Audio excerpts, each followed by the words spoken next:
તાલીમ એમને આપી અને યોગ ટ્રેનર પણ બનાવી આપવામાં આવશે એવા આપણા વચ્ચે મોયુ થયેલ છે.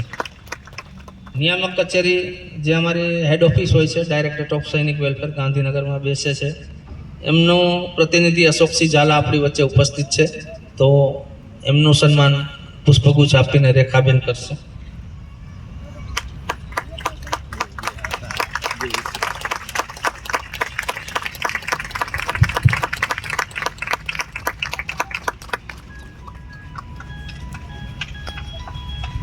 હવે હું મહેમાનોને વિનંતી કરીશ કે દીપ પ્રાગટ્ય માટે સંમેલનની વિધિવત આપણે અહીંથી શરૂઆત કરશું. દીપ પ્રાગટ્ય માટે નીચે આવે અને દીપ પ્રાગટ્ય કરી અને આ સૈનિક સંમેલનનો પ્રારંભ કરે. સરસ્વતી વંદના ગાવાનું હતું. સર્વોપરી સ્કૂલના બાળકો સ્ટેજ ઉપર આવી જાય અને સરસ્વતી વંદના શરૂ કરે. આવી જાઓ બેનો ફટાફટ.